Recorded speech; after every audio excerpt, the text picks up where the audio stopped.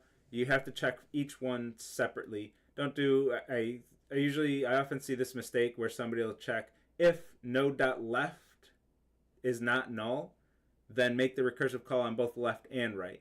But then right is null and they got a null pointer exception. So make sure you're checking both of them individually. Or in this case, I'm not checking either of them and just letting the next stack frame do my null check for me. But at some point you have to do the null check. So here I'm checking for null. It is null, so that's false, so I don't do anything, and this just returns. Now whenever we get control back, this stack frame now has control of the stack again. It's the top of the stack again. When it gets control back, it has to remember where it was when it last had control. So this stack frame right here was waiting for its left recursive call to return. That left recursive call just returned, so now it can move on to the next line of code in the program. It's going to make its right recursive call. So we have a new traversal call, node.right. Node.right is null. That doesn't do anything.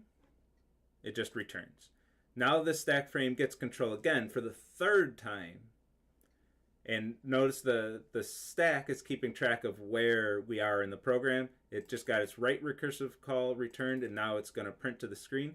The stack's keeping track of that for us. If we're not using recursion, we have to keep track of that. So we would have to maintain all that information. But with recursion, we're leveraging the program stack and letting it remember where we are in the code. So then we're going to print node.value. Node.value is have, followed by a space. So have space. And I'm using print instead of print line, so they're all printed on the same line. Just like last time we used print versus print line. I don't care if you're noticing that or not on your traces. It's a very minor thing. But for a lecture example, I want to get the formatting in a way that looks better. I want this sentence to be printed all in one line, so I'm going to use print instead of print line. Where print line would have a new line character appended to the end of each time I print. All right, so this printed gets to the end of the block, end of the method, returns, and gives control back to this first traversal call. This call just made its left recursive call, so it's ready to make its right recursive call. So node.right is 300. So we have a new stack frame where node is 300. This stack frame started at the beginning again. Node's not null, so we're going to make the left recursive call. Node.left is 400. Traversal node 400. This stack frame, node is not null, so it's going to make its left recursive call. So node.left is null.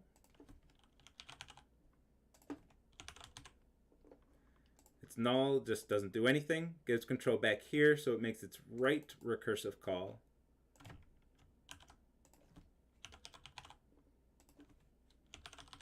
Which again is null. Node.null. And right here is where I want to stop and digest things a little bit. So, because we have a lot going on, look at all these traversal calls we have on the stack. Some of them are removed. Remember when a stack frame is crossed out? It's actually removed from memory. It no longer exists in memory. So our stack frame right now is our main stack frame at the bottom of the stack. Then this traversal call, which is on the root node, what we think of the root node, but it's just the node OX100. Then this stack frame, then this stack frame, then this stack frame. That's our stack right now. 4 traversal calls are on the stack. And each traversal call needs to remember what it was doing so it knows when it gets control back, when it's the top of the stack again. The frame on top of the stack is always the active stack frame. When it gets control back again, what was it doing? So we have this stack frame, which is about to just do nothing in return. We have this stack frame, which just made its right recursive call. So when it gets control again, it's going to print its value to the screen and then return. This stack frame just made its left recursive call. It's waiting for this call to resolve. So next time it gets control, it's going to go to its right recursive call. Then the time after that it gets control, it'll print out its node. And the first traversal call is waiting for its right recursive call to resolve. So next time it gets control, it'll print to the screen and return. So each one needs to remember where it is in the call. And also when I'm going through this trace, I have a lot of stack frames where node is null that just don't do anything. These stack frames, if you're tracing this code, those stack frames have to be there. They are part of the method call. But if I give you a different flavor, if I give you the other flavor that I just talked about, where I say if node not equal to null, then make the recursive call, then you wouldn't have these stack frames. And I like switching it up from lecture to the quiz. I like doing one style in lecture and a different style in the quiz to make sure you're actually tracing the code. It's very important that you actually are tracing code. I need you to be able to look at code like this and be able to read it and tell me everything that's happening in memory. What I notice some students do, and the reason I like to switch it up, is some students like to just memorize my lecture example. And they get to the quiz and say, well, the lecture example had a whole bunch of stack frames where node was null, so I better have a whole bunch of stack frames where node is null in my quiz, or else it's going to be wrong because it needs to match what was covered in lecture. That is absolutely not true. That is not true. You need to be able to trace the code. You need to be able to read the code. I do not care. Actually, I do care because I need you to not do this. I don't want you to memorize lecture content and lecture examples and regurgitate. You can memorize lecture examples, but I don't want you to regurgitate them on the quizzes. That's not what we do in computer science. Like that's just not what you did in 115, not what you do in 116. It's not going to be what you do in really any class. Is in computer science, we're arming you with tools. We're teaching you the tools you need to be able to solve problems that you've never seen before. Because that's what you need to do after you graduate. Like, we don't know what you're going to go out there and do out there in the world. We need to prepare you to just solve no matter what the world throws at you, no matter what your career throws at you.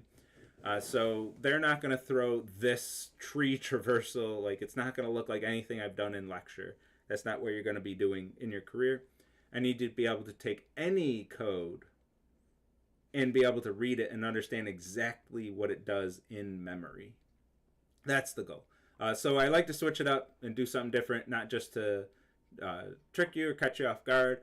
It's to make sure you're not memorizing the lecture example, because memorizing this specific example doesn't do you any good out there. Following along with this example and understanding why I'm doing everything that I'm doing, that's important. That's the important part.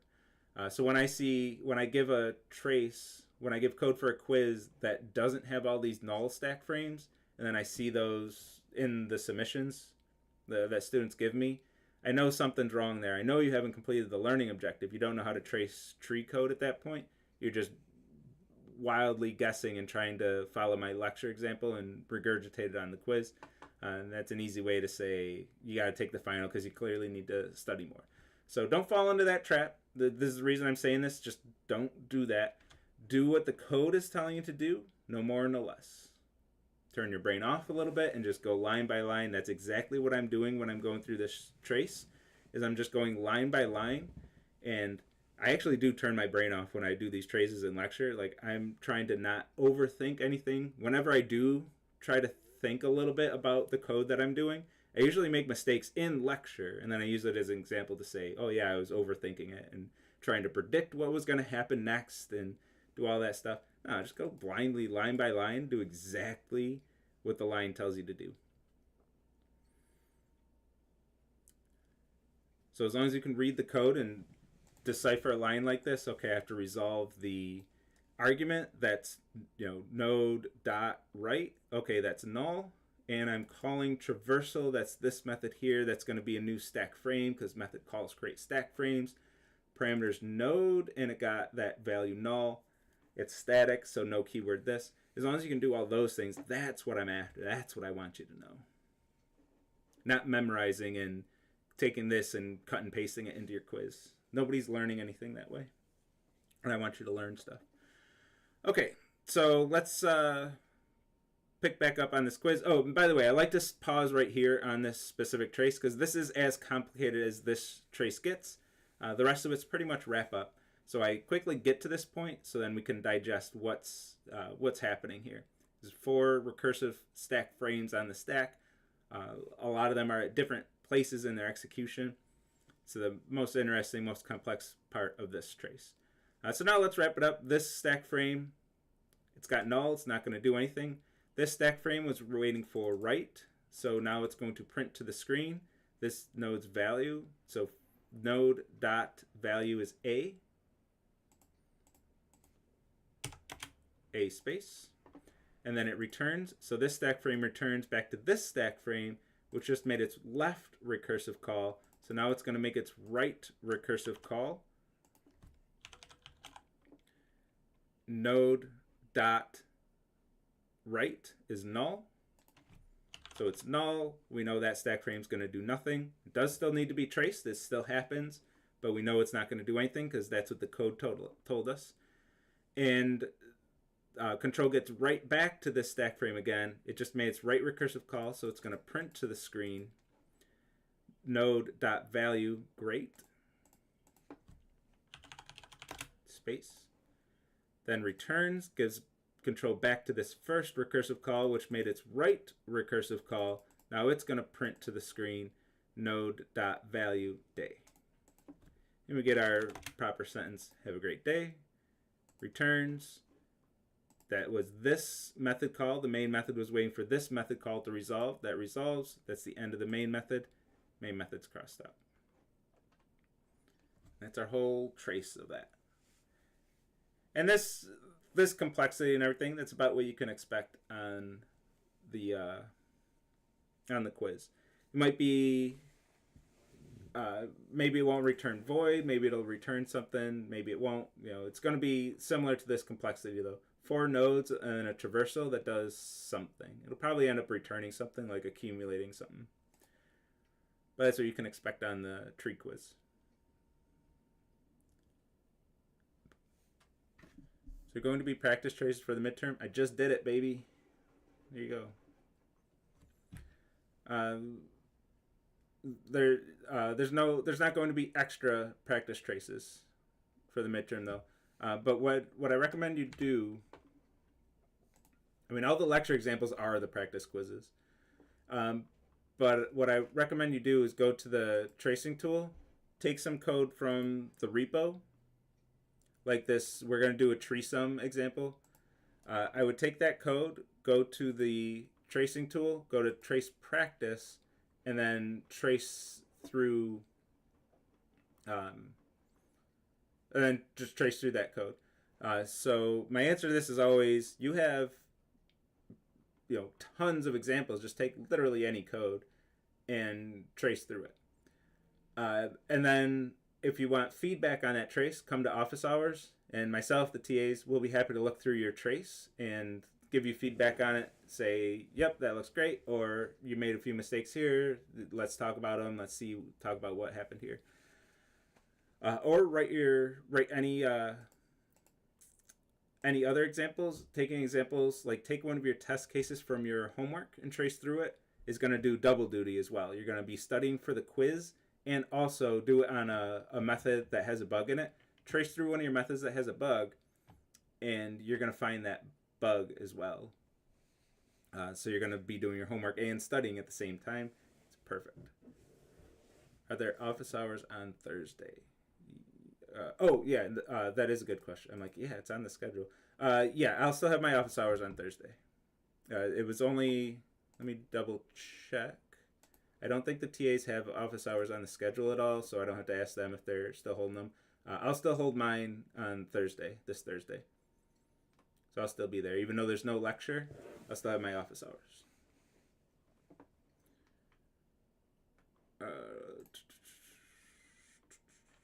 Yeah, so if you want to do a quiz, yeah, otherwise, well, you still have Friday, I suppose. So if you want to do a practice quiz and come to my office hours on Thursday, I'll be happy to give feedback. I'm always happy to get those questions. So many questions in office hours are, my code's broken, fix my code, which is fine. I expect that. It just gets a bit samey to me. So I always like the variety. If you come to me with a quiz, I'm always happy to just have something that shakes things up a little. Oh my goodness. Sorry, excuse me. Okay. So we trace this. Trace this. That's the tree trace. Am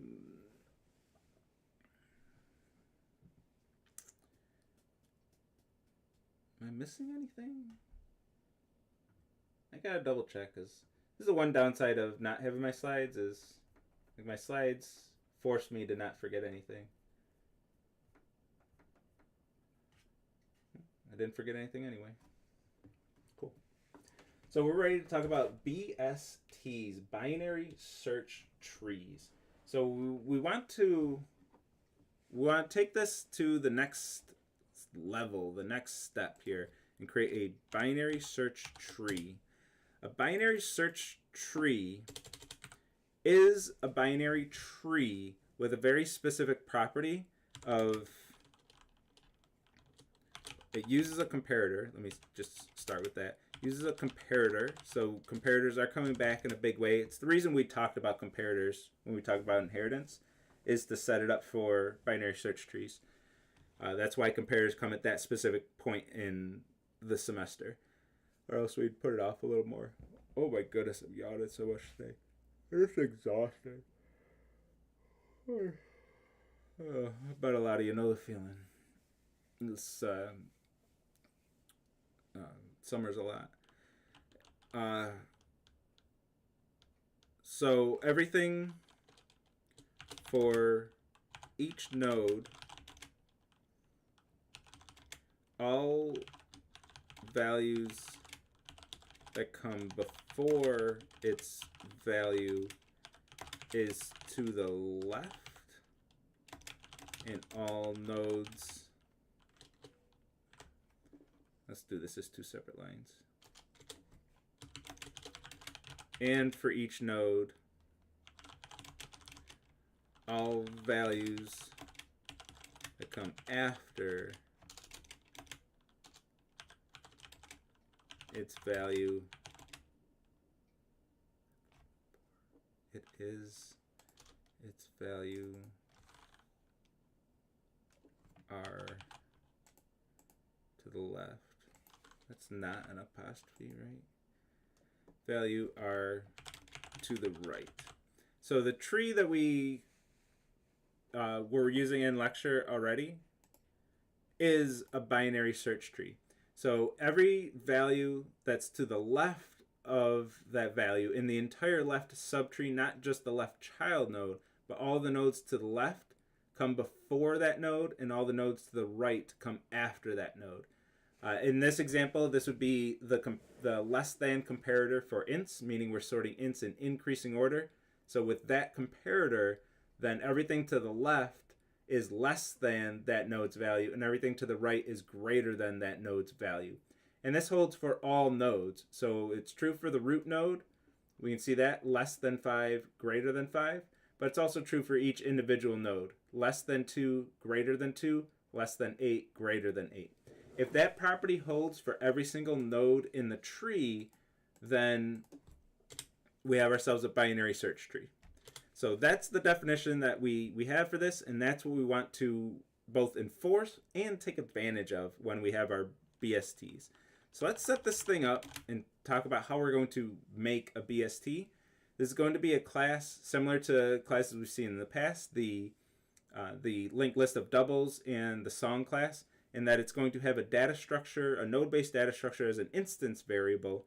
So we have a binary tree node of T,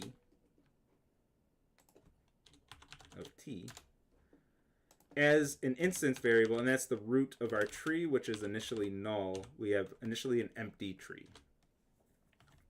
Then we're also going to have a comparator. Just like our sorting method, we're going to need a comparator to compare. I missed the M. Comparator of T. I should have done that differently. I want to import the right one. I think I want the week 7 one. They're all the same, basically, but just to technically use the one that we've seen. And then I want a constructor, which is going to set the comparator. The tree is always initially going to be null, but the comparator can be decided by whoever's using the BST. So public BST is going to take a comparator of T. Comparator.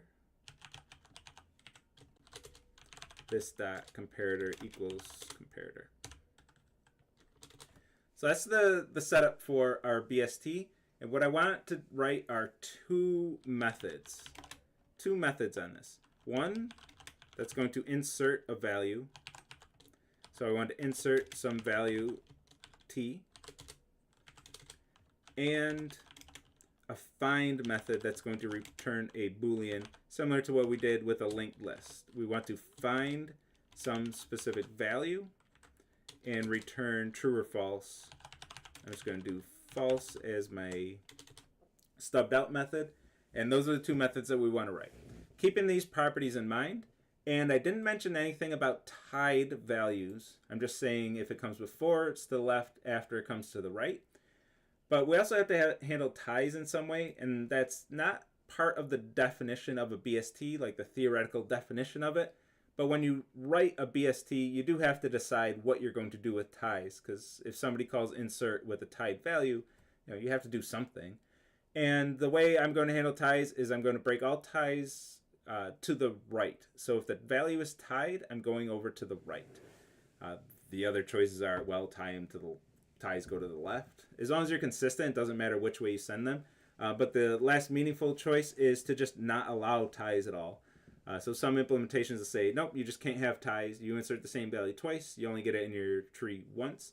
That's useful if you're using a binary search tree to create a set, where a set can't have duplicate values in it. You might not want to allow duplicate values. That might be part of the functionality, part of the feature set of your data structure, is you can't have duplicate values. That's why you would use a set, is for one reason, to not have duplicates. It all depends on what you're doing. I'm just doing a lecture example, so I'm just going to pick one kind of arbitrarily, and I'm going to break ties to the right. My examples aren't going to have ties anyway. Maybe I'll do setup one just to show you what happens, but it's not going to be relevant to the example, to what I have to talk about anyway. I want to talk about how to implement insert and find. So let's create a main method just so we're running something on this tree. And we're going to create a new BST of integer BST equals new BST of new int increasing. So I'm just going to do the default sorted order for integers. I don't remember if we saw this class or not last time. But it's just the less than operator. So it's like our int decreasing, where we use the greater than operator. Same thing, just the less than operator. So we get our ints in increasing order instead of decreasing order, which is the way you would sort ints. Like if I asked a grade schooler to sort ints, this is the way they would sort them, in increasing order. Just so we're not distracted by the comparator, I want the comparator to be as simple as possible.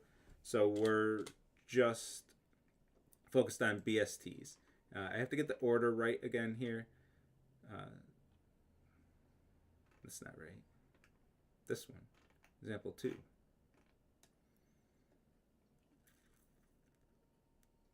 Five, 2, 8. BST, I'm going to insert all these values. I will actually type them out. I'm tempted to cut and paste them, but nah, let's not cheat too much. BST.insert.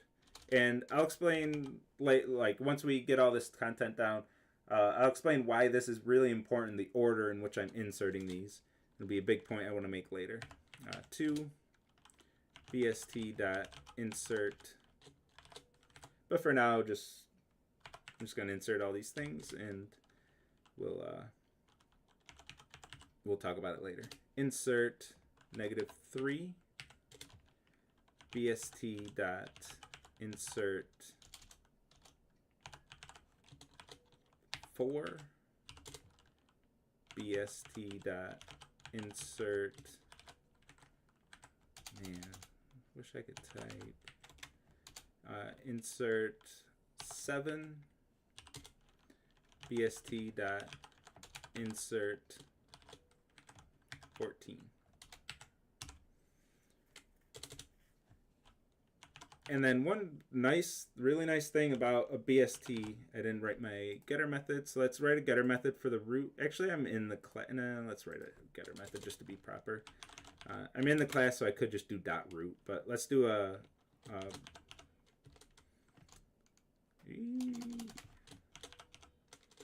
binary tree node. Stop it. Stop it.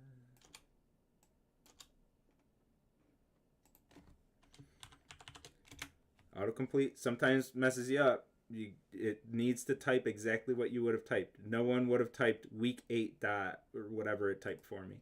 Nobody would have typed that. When you see crap like that, get rid of it and type what you were actually going to type. That's what I had to do there. Autocomplete isn't perfect. If you're over-reliant on it, you're going to see things like that and just be like, yep, that looks fine. Don't be that developer. Don't do it. Don't do it. You're going to get yourself in trouble sooner or later. And stuff like that, it's probably going to catch up to you in 116. You're not even going to have to wait long for that one to catch up to you. There are other things that take longer to catch up, but that one will catch up right away. Public binary search tree, get root, return this dot root. So I'm going to get the root and do an in-order traversal on the root. That returns a string, so let's print it to the screen. And when we do an in-order traversal, this is where our in-order traversal becomes really handy. When we do an in-order traversal on a binary search tree, it's going to visit the nodes exactly in sorted order. In-order traversal is going to make the left recursive call according to a binary search tree. The left subtree has only values that are less than that node's value. Then it's going to visit that node's value. Then it's going to visit all the nodes that are greater than it. The ties being broken arbitrarily. The ties actually don't mess this up at all. The ties are going to be fine. So since it goes to the left, then the node, then to the right, in-order traversal is going to be exactly in sorted order. Once we write our methods, we'll run this code and hopefully we'll get exactly sorted order here. Let's get a few, I forgot my find calls. BST.find 2. We should find just fine. Let's try to find 14. And let's try to find 6. So this should be true, true, false, and then all the nodes printed in order. That's what we want here. To do that, we're going to need to implement insert and find. So with insert, the biggest goal that we have, the big thing we have to be concerned about with insert is maintaining this property. We need to insert this node at a location that's going to maintain this property. So we'll assume the property holds when the method is first called, and after this method does its thing, that property still has to hold. Property holds initially because root is null, there's just nothing in the tree, so the property trivially holds. And insert is the only way to insert anything into it. So the property initially is true. As long as it's true after we do our thing, then the BST is always going to be a BST. The property is always going to be true, which isn't technically true with this code, but it's pretty much true. The reason it's not true, actually it might be true here. Yeah. Oh yeah, it is actually true. We're going to need some getters here, but I'm just not going to write any setters for a binary tree node. There's not going to be a way for somebody to change the values unless they know about reflection. But if they know about reflection, they should know that they're probably going to break everything. Just while we're here, let's write our getters. Get value. We'll need these later. return this dot value, public binary tree node of t, get left, are we going to need setters? I don't think we're going to need setters. If we need them, we'll come back and write them. And then it won't be true that our binary tree can't get messed up, because somebody could just call the setter and just break it. Get right, return this dot right. All right, so let's write our insert method. And I want to use recursion. So we're going to have some recursive calls here, but we need to handle a base case first.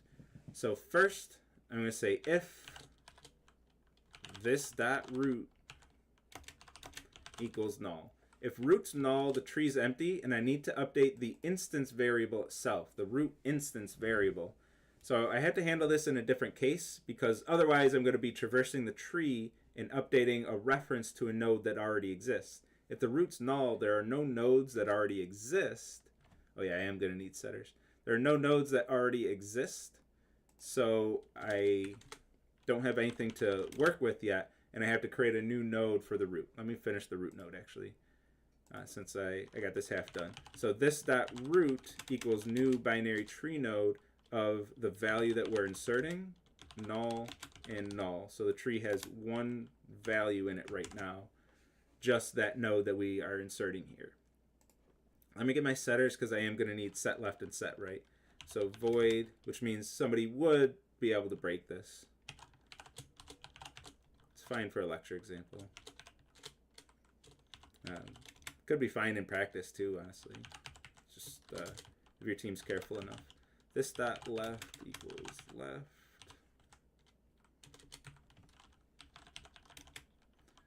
Public void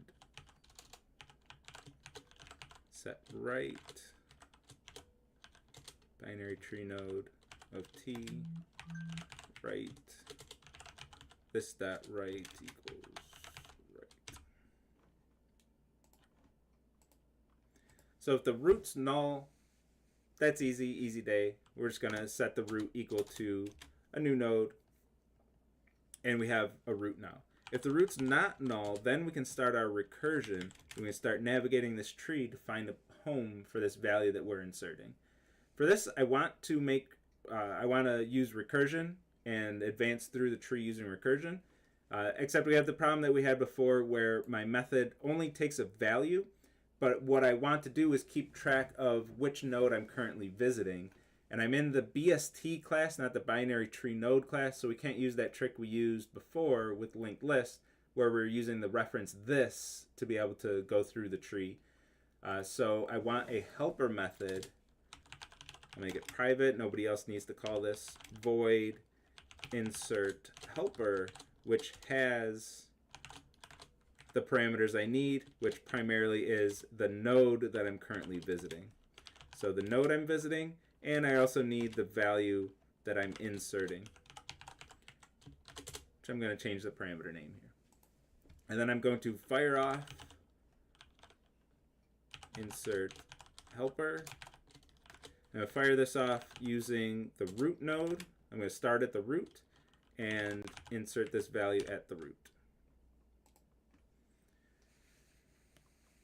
Root is not null. I know node is not null on my first recursive call, and I'm going to use the other strategy here where I'm never going to call this method with a null node. It's a preference choice. You can call it, you can set up your methods either way, but I'm going to do one of each in lecture today.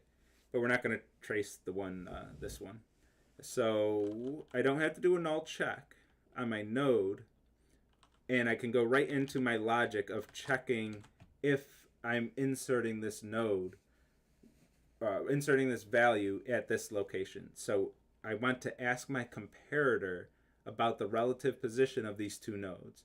So I'm going to say if this dot comparator dot compare, and I'm going to ask it one question. This returns a Boolean, which is true if the first parameter comes first and false otherwise, including ties. So I'm going to say does the value I'm inserting to insert come before this node's value? If the value that I'm inserting comes before this node's value, I know by the property of a BST that it has to go to the left. If I put this value to the right, it's going to break the property of a BST. It has to go to the left. So I'm thinking left. And what I want to do is check over to the left. I want to peek over there. I want to go take a look at the left. Node.getLeft. This is why we needed a setter here. I'm going to look over to the left and check if it's null. I'm going to do my null check right here. Because I know this value needs to go to the left, and if I look to the left and I see nothing, I've successfully found a home for this value. I'm going to put it to this node's left. So node.setLeft, this is why I need the setter, set left a new node with the value that I'm inserting and no child nodes.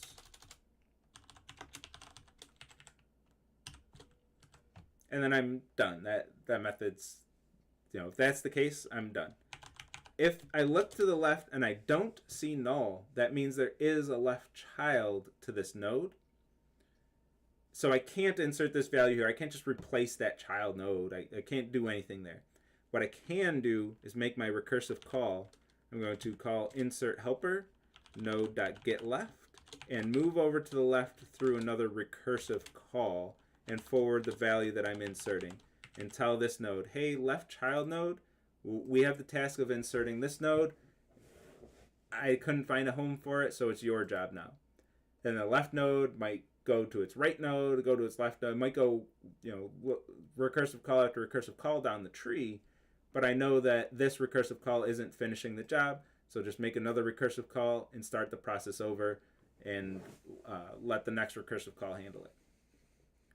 Now, if this comparator returns false,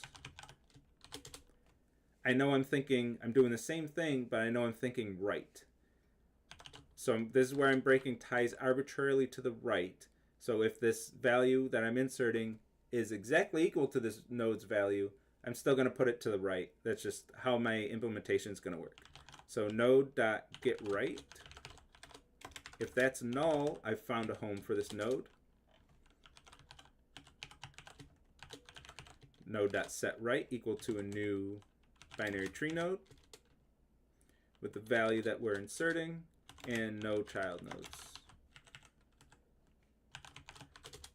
Otherwise, we're going to make our recursive call to the right because there's something over there, and we're going to tell that node, hey, right child, this is your job now. You insert this value.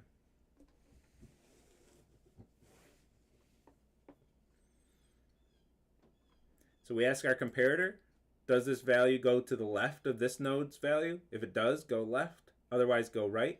If we look left or right and don't see anything, we found a home for the value. Otherwise, let recursion do the work. And that's our insert method. When we run main, we should get our in-order traversal and all of this working. We should get in-order traversal with all these values in order. We'll run the debugger to see what tree we got. And we should get exactly the tree that we were already working with. If I was careful with the way the order in which I inserted here, we should get exactly the same tree. 5 is the root, 2 to the left of that, -3 to the left of 2, 4 to the right of 2, to the right of the root is 8, to the left of that is 7, to the right of 8 is 14. So we get exactly the tree that we had before. But our insert method is doing some work to be able to get there. So let's take a look at the last two. Let's take a look at which ones are interesting. 4 and 14, I guess. And take a look at how inserting works here. So at this point, our tree is 5 at the root, left of 2, which has a left of -3, and we would expect 4 to replace this. The right of the 2, replace that one. To the right of the root is 8 and no other child nodes over there. So let's insert 4 into this tree.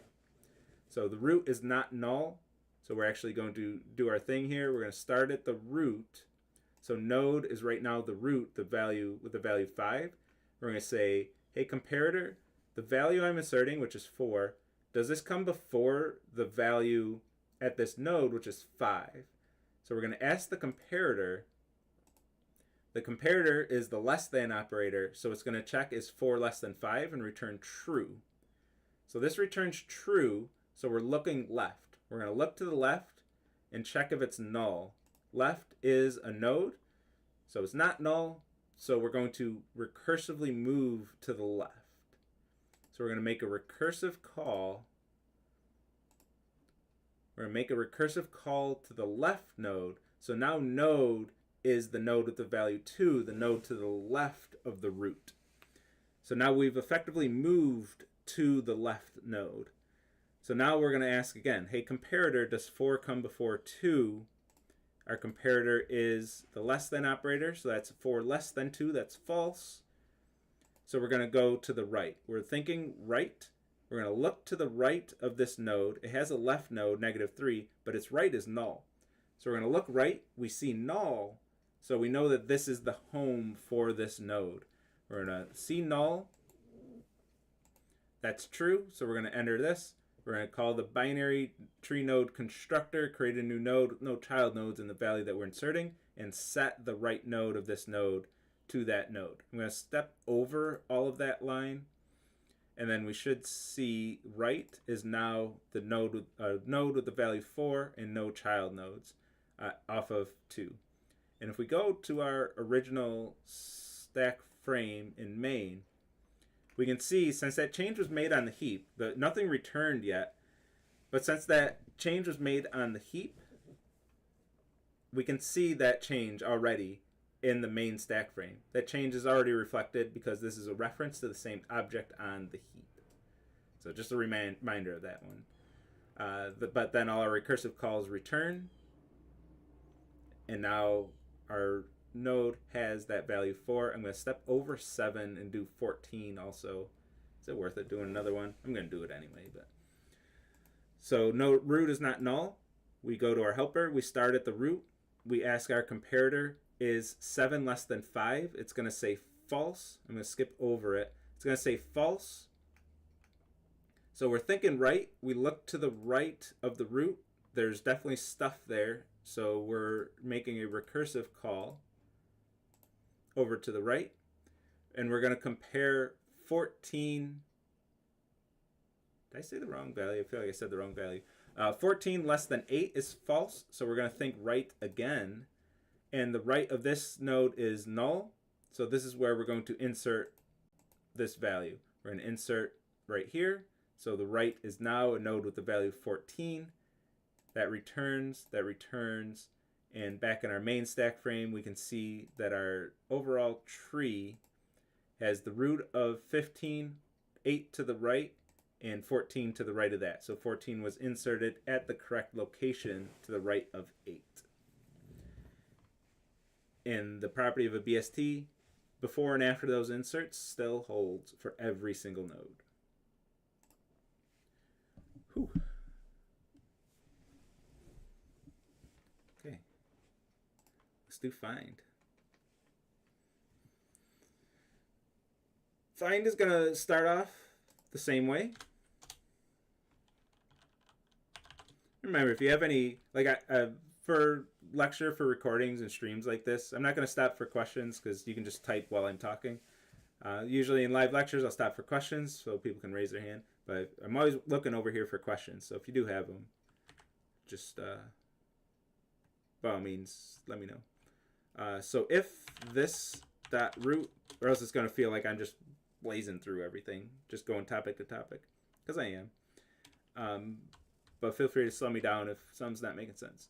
So if this dot root equals null, so we have to have our null check. We have our null checks. We check if left is null. Notice that we never use the dot operator if it's null. If it's null, we're not using any dot operator. If it isn't null, then we're making a recursive call, and then right here when we try to get its value, that would be a null pointer exception at that moment. So we're always doing our null checks before the dot operator. We're making our recursive calls conditionally in this case, so we don't have any of those stack frames where node is null. If we were to trace through this, we would never have any of those, unlike the trace that we did earlier. Again, read the code, do what the code's telling you to do. Nowhere in here are you going to get to a point where node.getRight resolves to null when you're making a recursive call. Same with node.getLeft. If you trace through this, that situation just wouldn't happen. You don't have to understand that that's what this code is doing at a higher level, but you do need to be able to trace at a very low level. You need to be able to know that, oh, that just didn't happen here. And trust your tracing. I think that might be part of the issue. You're first learning it for the first time. Trusting in your ability to trace code. If it doesn't look like the lecture example, I think this is what actually happens. The students freak out. Oh, it doesn't look like the lecture example that I studied. I must be doing something wrong. And then they try to manually fix it when we're actually just tracing the code correctly the first time. I think that's what happens. Okay, so if the root is null, if we're looking for a value and the root's null, the tree's empty, sorry, buddy, the value isn't in this tree. Otherwise, we're going to make a recursive call. And we have the same situation we had before, where we want to know which node we're currently visiting. So we need another parameter to set up the recursion here. So this is going to return a Boolean. Find helper, binary tree node of T node. This is the node we're currently visiting. And then to find the node that we're looking for of type T. And we're going to start at the root. So this dot find helper, I got to return that. Return whatever the find helper returns, which is starting at this dot root and inserting value, the value we're looking for. And we're going to do something similar. Let me get it, insert helper on screen here so we can still refer to it. We're going to do something similar. We're going to use our comparator to figure out which way to go.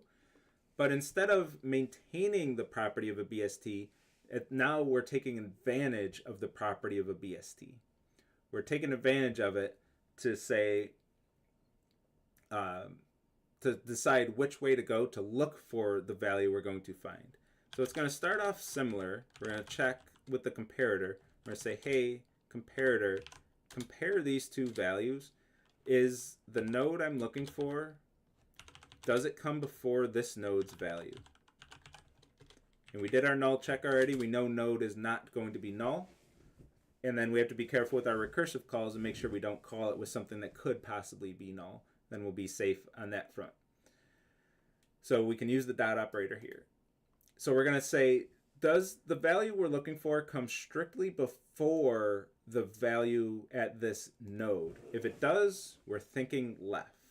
So we're going to look left if node.getLeft equals null. So we're going to look left, and we're going to do our null check right here. So we know in this block we cannot make a recursive call because we'll get a null pointer exception right here because the get left is null. So we're going to look left, and if we don't see it, what this means, what the comparator is saying, hey, that value comes before this node's value, that means since this is a BST, that means if this value is in the tree at all, it has to be to the left of this node. That's the only place it can be. It cannot be to the right. Cannot possibly be, because this is a BST. If it comes before this node's value, it wouldn't be to the right because that's what a BST is. Like, that's what a BST tells us. So it can't be to the left, the right. It has to be to the left. And if we look to the left and don't see anything there, and the only spot where this value could possibly be, we look over there and there's nothing there. Well, value's not in the tree. The only place it possibly could be is empty. It's not in the tree. Else, we're going to make our recursive call and say, hey, okay, I do have a left child node. Let's tell that node to look for the value. So node.getLeft. Hey, left child, it's your job to find this thing because I haven't found it. Like, it's not my value. I know that much. I'll explain why we know that in a sec if it's not clear. I know that much. It has to be to the left, so do your thing. If it's not to the left, because remember, our comparator is strictly less than. If our comparator returns true, that means the first argument comes strictly before the second argument. That's why we know that this node doesn't have the value we're looking for. And if we got to this recursive call, we know that its parent nodes and ancestor nodes didn't contain the value either. But what we don't know is if this value comes strictly after this node's value, or if it's a tie. If it's a tie, we want to return true. That's our winning case here for a find method. But we don't know which situation it is. And we actually have a nice little trick to be able to determine it. So it seems like our comparator can't do this. Our comparator can't distinguish if two values are equal to each other. Unlike the other comparator that returns an int, it returns a positive, negative, or 0. If the first argument comes before, after, or the same, it gives us more information. So we have less information when we're returning a Boolean, but we can actually do, we're going to say else if this.comparator.compare node.getValue to find. So we're going to call our comparator a second time with the arguments reversed. This is going to tell us, this is what we're asking here is, does the value at this node come strictly before the value we're looking for? Because if it does, we have to think right. Node.getRight. If we have to be thinking right, and if we look to the right and we see null, return false, just like we did with looking to the left. Else, recursive call node.getRight, because if this value is in the tree, it has to be to the right. So we're going to recursively meander on over to the right. But what happens when both of these return false? So if the value we're looking for doesn't come strictly before the value at this node, and the value at this node doesn't come strictly before the value we're looking for, there's only one other situation it can be.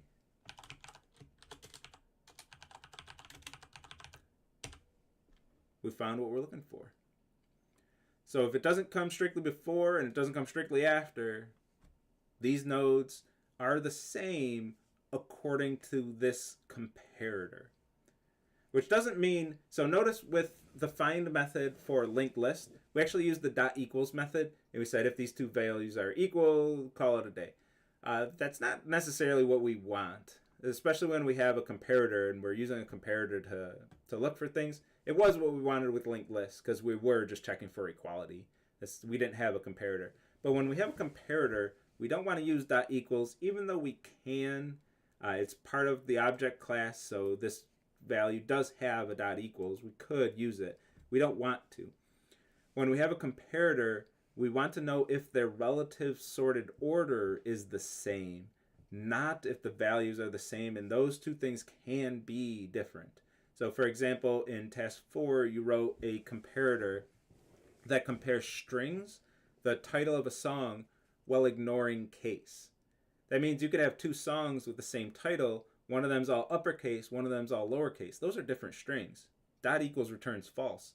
But according to that comparator, they're the same. And if we're writing a comparator that ignores case, that's what we want. We want those to be treated the same. So we ask our comparator, does one come before the other? Does the other come before the one? If it returns false both times, it might be two strings that have the same characters but different capitalization. We're still going to say we found what you're looking for because they are the same according to this comparator. This comparator says their relative order is irrelevant.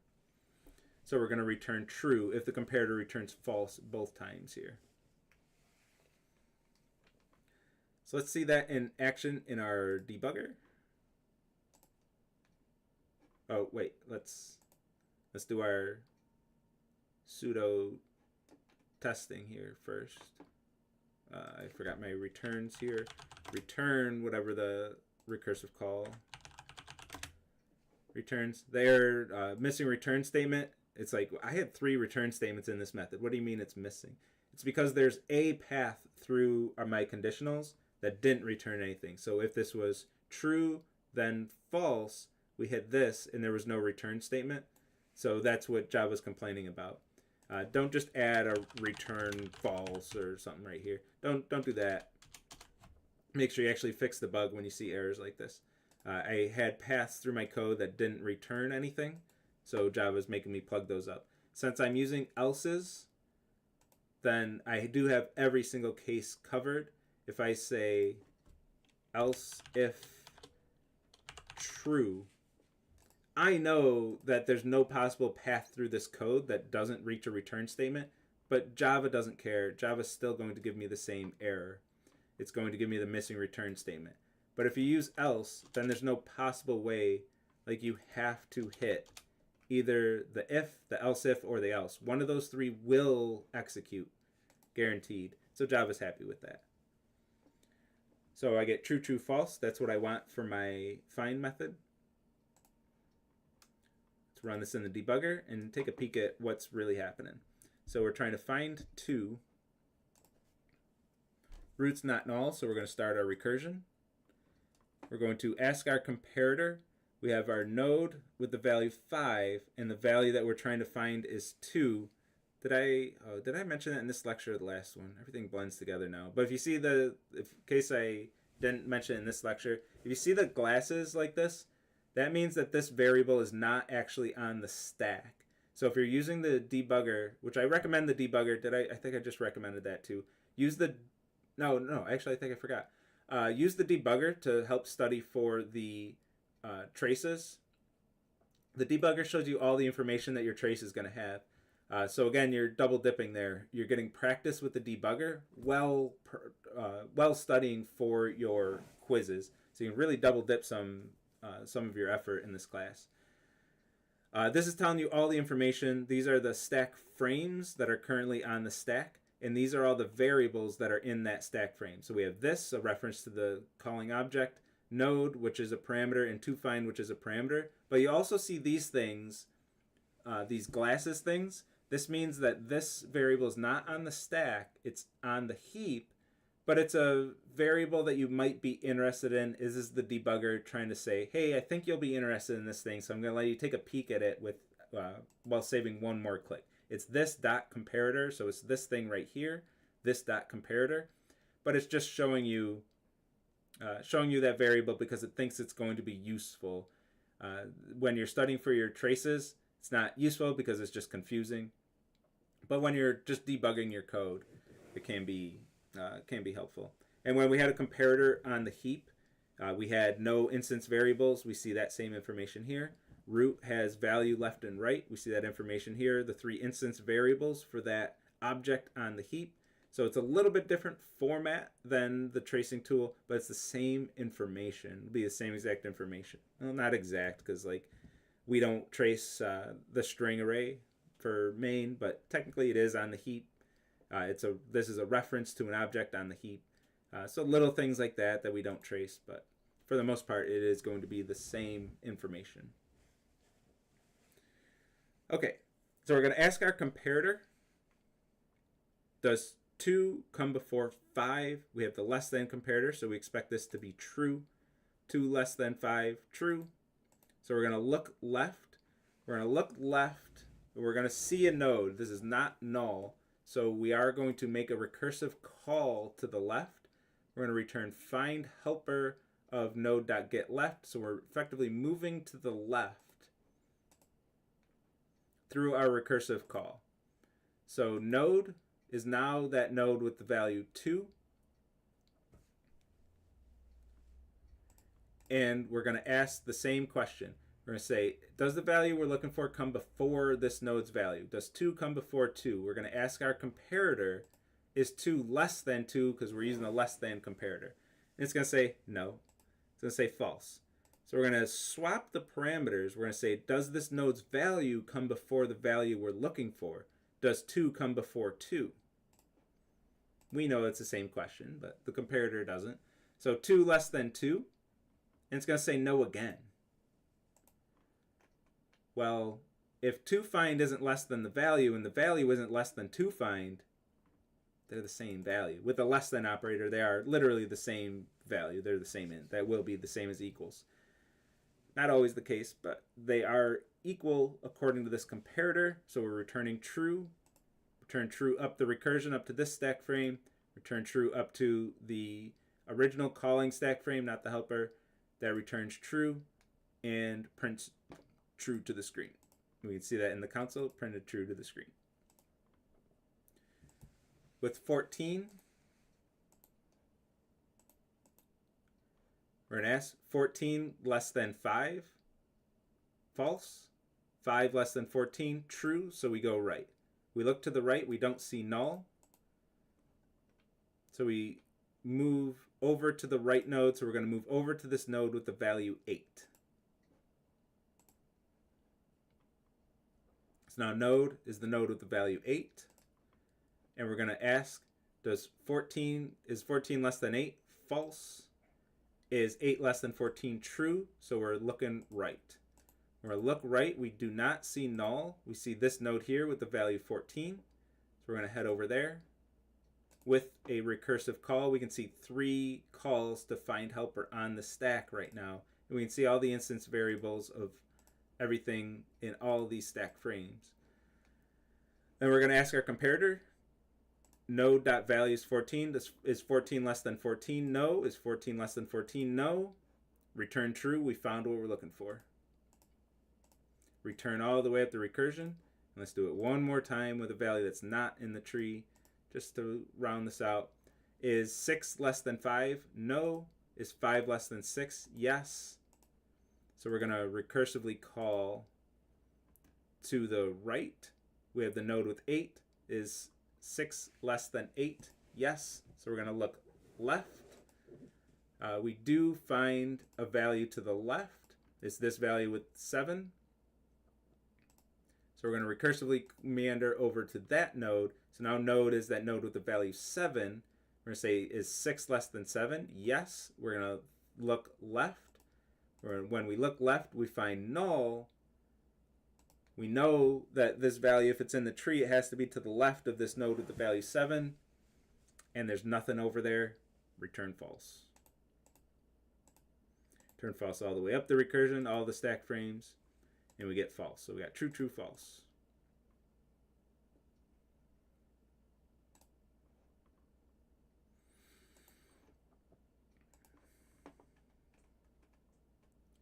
Ooh, baby, we did it. We're gonna insert and find. In time, and we're doing all right. I want to do this tree sum. I'm actually going to try to ad-lib an example here because I got an example that's probably going to be pretty hard to do in the with live coding, but I'm ready for it. It's talking about runtime. It's not something that's too critical to 116, but I do want to answer the question of why did we just learn binary trees and binary search trees? Like, why would we do this? With binary search trees, what we're doing is sorting values. And why would we ever do that when I can just put all my values in an array list and sort it? Like, why would I mess around with a BST? Like, what's the point? And the answer is for efficiency when it pertains to dynamic data, data that keeps changing on us. Let me get rid of this because I don't like that red underline. Data that keeps changing. So we can create an array list, put all our values in it, and sort it. And we have algorithms that can sort that in n log n time, where n is the number of values that we're sorting, the number of values in our data structure. We can do that, and we can do the same thing with a BST.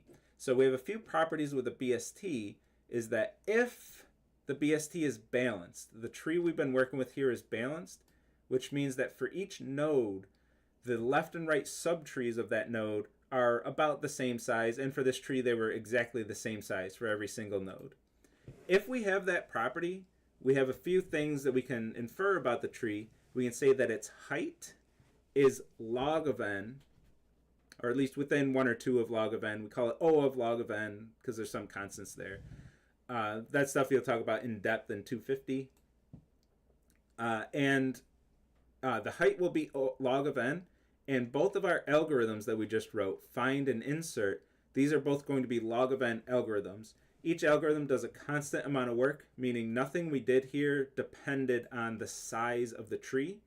And then we're making a recursive call to move down one layer in the tree. If the height of the tree, which is, I didn't define height, height is the longest path from the root node to any leaf node, where a leaf node is a node with no child nodes. So what's the longest path you can take to get through the tree? That's the height. If the tree is balanced, the height is log of n. So we have at most log of n recursive calls to get to the end of the tree, to get to a leaf node. If each recursive call does constant work, that's log of n total work for insert or find to get to the end of the tree.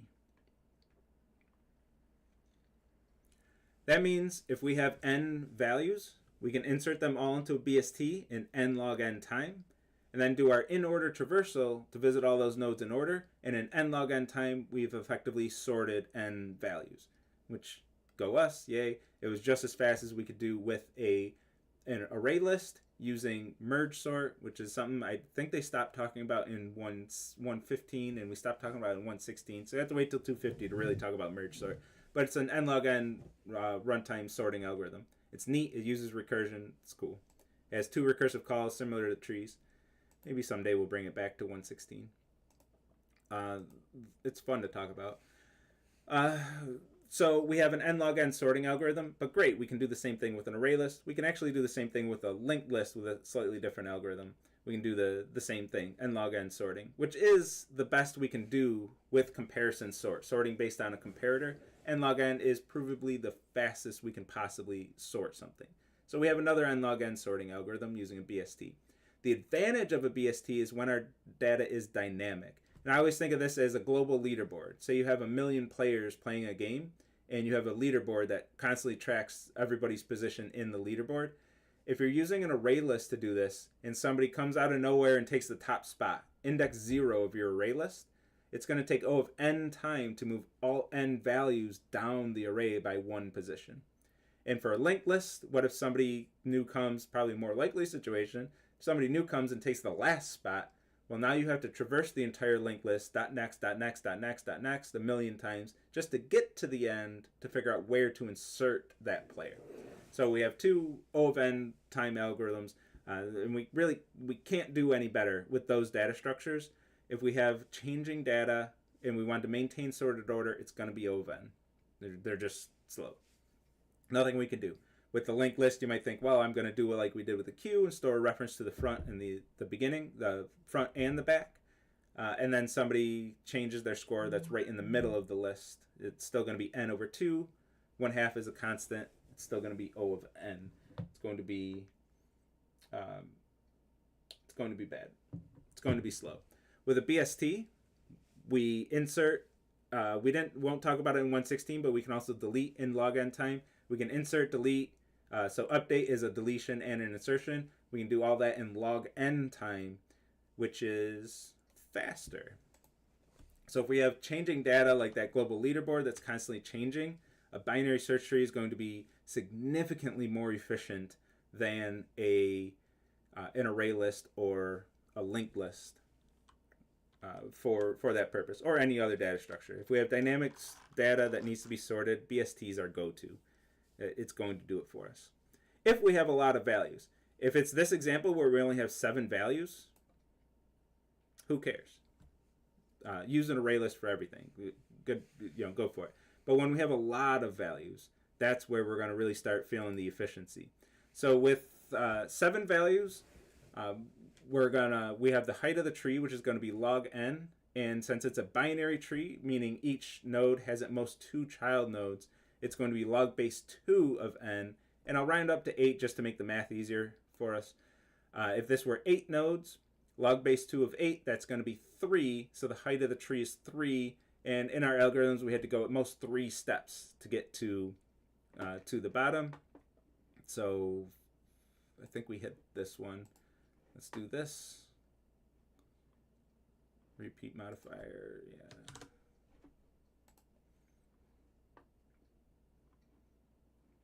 Return false. We're 3 recursive calls deep to get to the bottom of the tree. So our algorithms are going to be O of log n. N is 8. The depth is going to be 3 for this. So we got less than half. We had to check less than half the nodes to do this. When we did find, I was only checking 3 nodes when I went through those examples, or 2, as it were, when we found the node at 2. So that's cool. Less than half. Less than half the amount of work that we would have done if we did just check every single node, right? So that's cool. But how does this scale is the question I want to answer.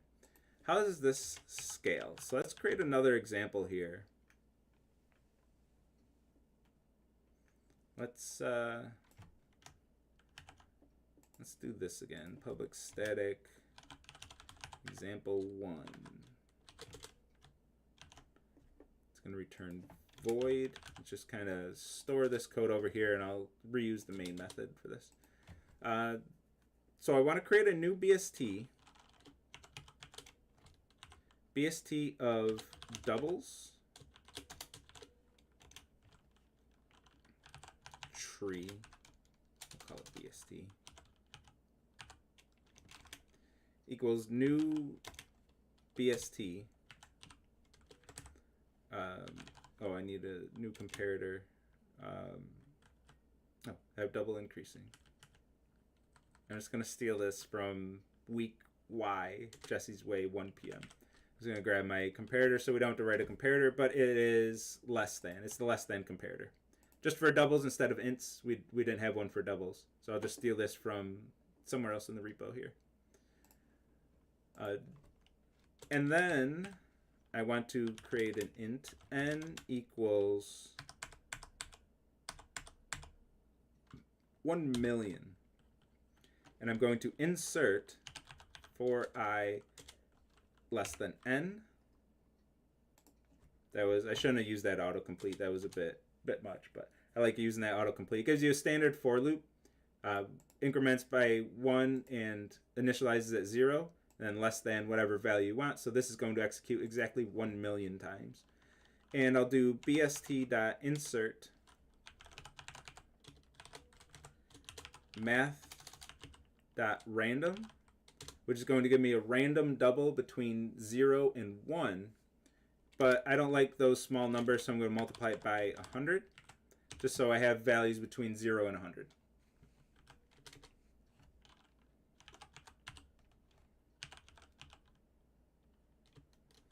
Then I want to find 5. It's not, there's 0% chance that 5 is actually going to be in the tree. But I want to call find. It's going to be a worst case situation where I don't find the value. So it's going to take as much time as it possibly can to find it, which is what I want. I want to see what happens when we have to traverse this entire tree of 1 million nodes. So how does this scale? With 7 nodes, we had to check a little less than half of them. So how many nodes are we going to have to check when n is 1 million? Well, let's run through the debugger. All right, we're going to call find. We're going to go to the find helper. The tree is definitely not empty. It has 1 million nodes in it. And we can poke through a little bit just to prove that we have a whole bunch of stuff in here. We definitely have a whole bunch of stuff in here. I think I accidentally hit that flag. I don't want that. But there's a whole bunch of stuff in here. We got a whole bunch of values. I'm not clicking through the whole thing. That's insanity. We want to find 5, and we're going to compare. Okay, the node we have right now has the value 74 point whatever. 5 is coming before that, so we're going to go to the left. We're going to go to the left to the node with 70. We're going to go left again. We find a node with 62. We're going to go left again. Find a node with 32. We're going to go left again. We find a node with 2. Looks like we're going to go right. Yay. Something different. We're going to go right. Find a node with 7. So we're going to go left. Find a node with 4.2. So we're going to go right. Find a node with 6.1. So we're going to go left. Find a node with 5.9. So we're going to go left. Find a node with 5.5. So we're going to go, oh, Nikes, I hit the wrong, damn it, hit the wrong button. I was afraid of that. Sorry, we got to start over. Okay, we're looking for 5.0. We're going left. Node is 88. Node is 44. We're going left, left, left.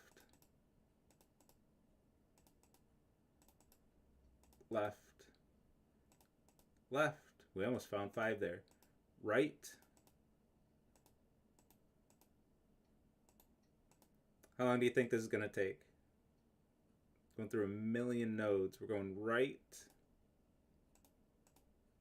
Assuming I don't mess it up again. And we can see our stack frames adding up here. We have quite a few stack frames on the stack already. We're up to 10 deep in this tree.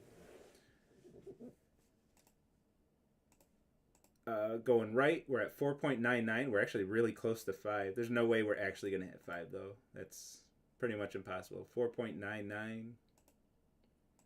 Going right. 4.99888. We're getting close. 5.01. Going left. 5.005.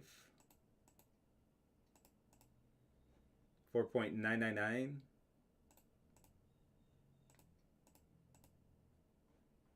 5.04.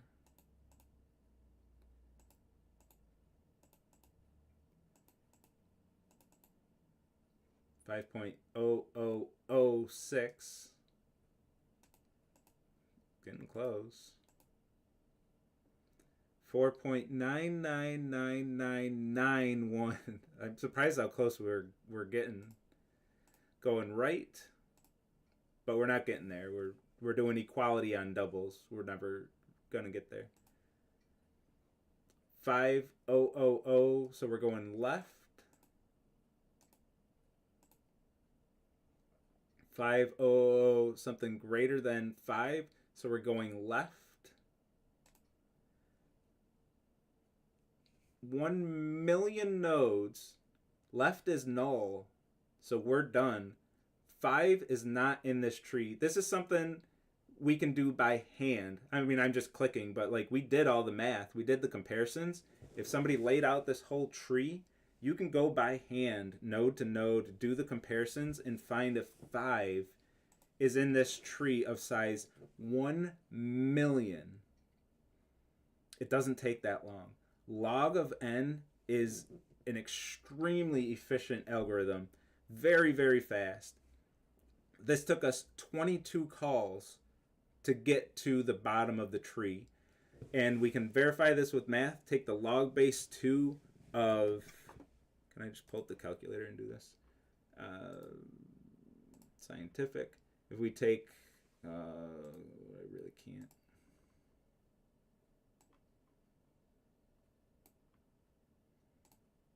Oh, I can't really. I'm not going to mess with it. But if we take the log, because I'm not going to have log base 2, I'm not going to mess with it. But the log base 2 of 1 million is a little less than 20. So we expect the height. I expected the height to be about 20. We got 22 just because I'm randomly creating this tree. 22 as our as this path down to the end. And that's what we expect. If I did this with a billion, the height should be about 30. Log base 2 of a billion is 30-ish, a little less than 30. A trillion, about 40. Every time you add 3 zeros, you're adding 10 to the height of that tree. This is how well log scales. It scales incredibly well.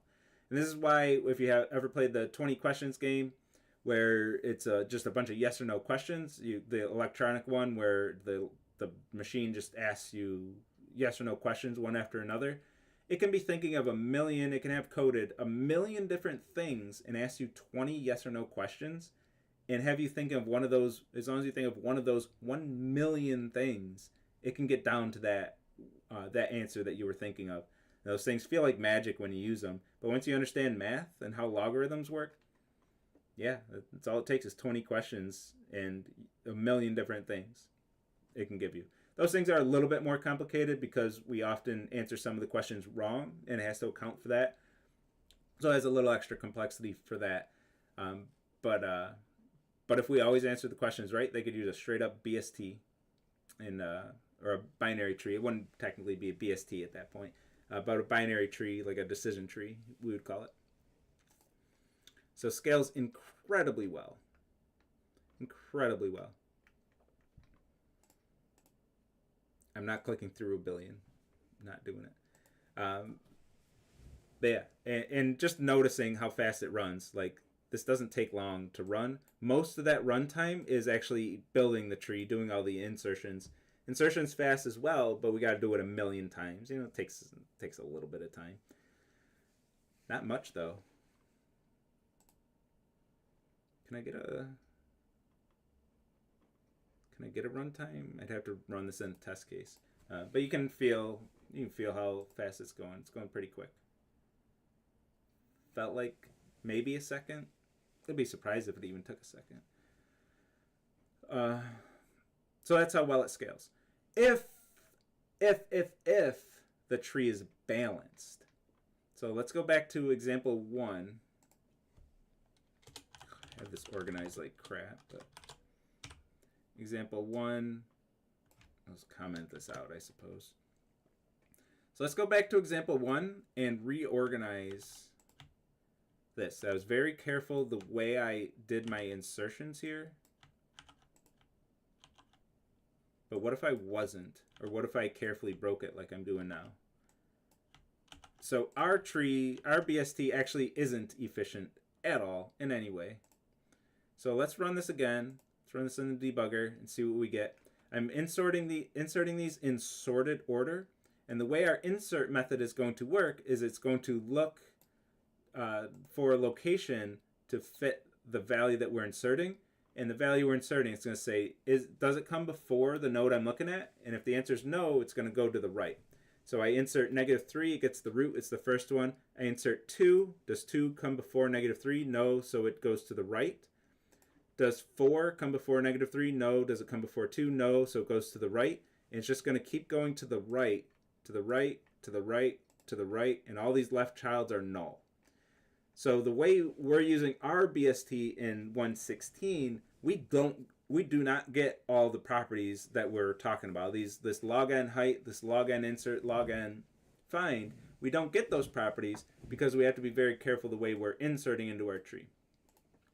This is something that needs to be fixed. We also have to add a remove method, a delete method. So this needs to be fixed, and it's not something we're doing in 116. This is a CSE 250 topic. You're going to learn something called self-balancing binary search trees in the form of AVL trees and red-black trees. That's where these trees detect, as you start inserting these values like this, it'll detect that it's getting imbalanced, and it'll fix the tree through rotations. So when you insert 4, it's going to rotate and promote 2 to be the root. -3 will be the left child of 2, and 4 will be the right child of 2. And then as you add more and get it more and more imbalanced, it'll keep fixing itself to maintain its balanced property as you insert. I got away with it here just by taking advantage of randomness. If you randomize all the insertions, you're just going to end up with something that's fairly balanced just by pure chance. So randomness helped me here. But if I inserted these in sorted order, I'm going to effectively get a linked list. That's what we have here. And all the algorithms are O of n. Everything blows up in runtime, and you don't get any of the benefit of using a tree. You might as well just use the linked list at that point. Oh my, doing live coding, it always takes a lot longer than the first lecture. It always catches me off guard. But we got, I want to get this this example, so let's do this. And I want to do it similar to how I did it in the other lecture. I'm just going to open this up for reference so I don't forget something. But we want to, I'm still going to call it tree sum. And it's in the example. You can see this tree sum package is in the repo. It's going to be similar to what I'm about to do. Just like most of what I do. It's all in the repo in a different form. Tree sum, what I want is a tree of things. I called it thingy in the other lecture. Can I get a... I'm just going to call it thing because I'm not creative enough. I can never come up with something on the spot like that. Thing, which is going to have two instance variables, a string, which is the description. Oh, I'm just doing exactly what I did in the other one, ain't I? Whatever. Private int. No, I didn't want to do value. Magnitude. Magnitude is exactly what I came up with. Isn't it literally exactly what I did? Description and magnitude. Whatever, I'm sticking with it. And then we need a constructor. Public thing string. And the reason I want to set up this class, I want to create a binary search tree of things, of these things. The reason I want to do this is because your task 5, you're going to have to create a binary search tree of songs. And none of my examples so far have had a binary tree that stored references to objects on the heap. It was all primitive values. So I want to give you one example of how do we handle references to objects on the heap in our trees, which admittedly isn't too much different, but it's different enough that I want to show a lecture example. I think it clears up some confusion about, bridges the gap a bit between lecture and the task 5. Otherwise, task 5, there's just too much different from that and lecture. This description equals description. This magnitude equals magnitude. Do I need anything else? I need my getters. Public. I just need a magnitude getter. I'm gonna skip the other getter. Return this magnitude. And what I want is a this tree sum, which is going to have I got time, right? Which is going to have a tree, private binary tree node of thing, which is going to be the root of our tree, similar to the example we just saw. And that's going to be initialized to null. We initially have nothing in it. And we're also going to have, man, I did the same exact thing in the other lecture. I'm even making the same mistakes. I want this to be a BST. BST. So we have a BST of things. We don't need a constructor. There's nothing to, actually we do need a constructor. There's nothing to really initialize, but we do need, I'm not going to create a constructor actually. I'm going to do it right here. BST. And we are going to need a comparator. If we're going to create a BST, I didn't introduce what I'm trying to do even. Public. So I'm going to need some way to insert things. I'm going to add thing. Thing. I'm not going to implement that yet. We'll get there. Public int. And the big one that I want to focus on, this is what we're building up to, is sum of magnitudes. I want to return the sum of all the magnitudes of all of the nodes in my tree. And for now, I'm going to stub it out with return 0. So that's what we want to do. And I want to use a BST mostly because our tree node itself, partly because the tree node itself doesn't have an insert method. BST does. So to use that BST insert, all I want to do is just be able to throw things into my tree without thinking about it too much. Secondly, BST is what you're going to use on your homework, and I want this to mirror the homework a little more. So I'm going to need a comparator. So let's do our thing comparator, which extends comparator from week 7. And that's going to override public compare of thing thing, I'm still going to borrow that T, thing A and thing B. This returns a Boolean. And I'm going to return a dot description. I'm going to, I do need get description. Yeah, let's do it. Public string get description, return this dot description. A dot get description dot compare to ignore case. I'm going to take advantage of this. You did this in test 4, but just to show example of what I expected for that. B dot get description. So I'm going to compare those descriptions. This is the style comparator that returns an int. And if I want to sort these in alphabetical order while ignoring case, I'm going to return true if this returns a negative value. That means A comes before B. A's description comes before B's description. So if this returns a negative number, I'm going to return true because that's when A comes before B. And that's your song title comparator should have looked something like that. If you missed the expected deadline, you're still working on it, that's a freebie. So I'm going to do a new thing comparator. Add thing. I'm just going to offload to my BST. BST we covered in class. It's in the repo. You can take the entire BST class and copy it into your code and do the same thing in your playlist class. Create a new BST of songs and give it whatever song comparator you get from the constructor. You have to initialize it in the constructor because you don't know what comparator you're going to get. I'm hard coding the comparator. So a little bit different, but same idea. This.bst.insert, we have this insert method that we just spent a whole bunch of time talking about. You can grab that from the lecture as well and just let the BST do its thing. There's no null check because this BST is never null. The BST itself will have a root of null, but we already handled the root being null and inserting into an empty tree. We already handle all that in the BST class. We don't have to do it again. Take advantage of the code that's already written.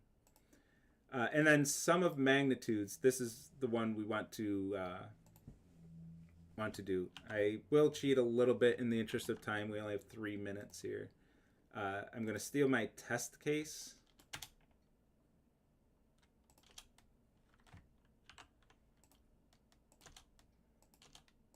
As sad as it is, not live coding a test case.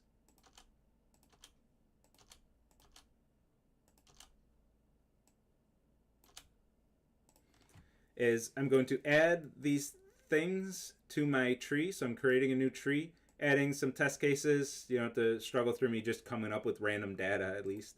It's never too fun. And then I'm going to call my method sum of tree magnitudes, which should be the sum of all these values. In the other lecture, I pulled out a calculator. Point being, you should use a calculator. Don't leave yourself open to making mental math mistakes. And absolutely do not use your code to generate your test cases. Some people will just put anything here as their expected. Run their code, their test fails, and whatever their code returned, that's what they put as their expected for the test case. That doesn't test anything. That's your code testing your code. If your code has a bug, it's sending that bug to your test case. Now your test case is broken, but you're passing your broken test case. You didn't test anything that way. Everyone does that, not just students. It's not how we test code. It's not how you should test code. It's how you get bugs in production. And how you get crappy software that then I have to complain about. So this should return 42, the sum of all these values, and we're going to assert that they equal each other. They don't right now. It returns 0 because tree sum just returns 0. So let's, in 1 minute, implement sum of magnitudes.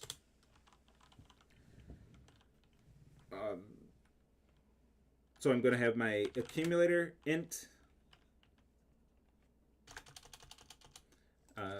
First, I'm going to set up my recursion because I need to know which node I'm visiting. Int sum helper. What binary tree node am I currently looking at? Which will be a thing node, and that's all I need here. If the BST is empty, if this.bst.getRoot equals null, I can just safely return 0. Else, I'm going to return whatever my helper method returns, some helper, starting with the root node, bst.getRoot.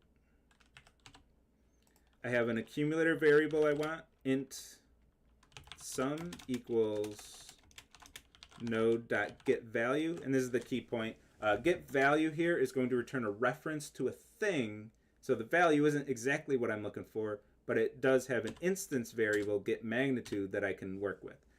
Your playlist is going to have a binary tree of songs. When you do getValue on a node, it's going to give you a reference to a song object, and then you have to get its instance variables from that value. And then I'm going to return sum, but in the meantime, I have to do sum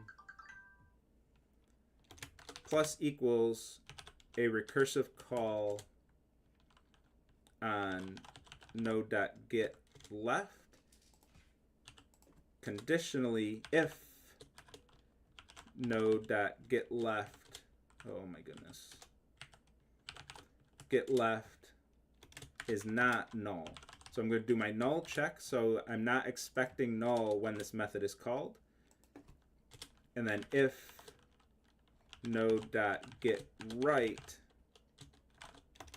is not equal to null, then do the write recursive call as well.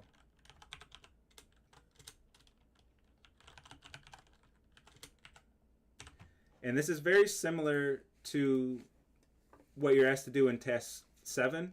You're going to do something similar. You have an accumulator that's going to make your recursive calls and set it up similar to this. It'll be different, of course. I'm not giving you solutions here. The big difference is that you'll be returning a linked list of all the songs in the BST using an in-order traversal. So here I don't have to worry about the order because the addition is commutative. I just sum everything up and whatever. But in your homework, your left recursive call is going to return a linked list. Right recursive call is going to return a linked list. And you're going to have to create a linked list for the node's value itself and then combine those 3 linked lists and return them.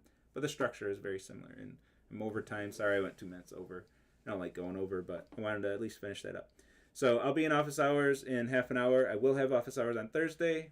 Make sure you're ready for that midterm next Tuesday. And good luck on the midterm. Just a reminder, I'll send an email at 11 a.m. next Tuesday with all the links for the exam. Thanks, Nicholas. You have a good one too. Take care, everybody.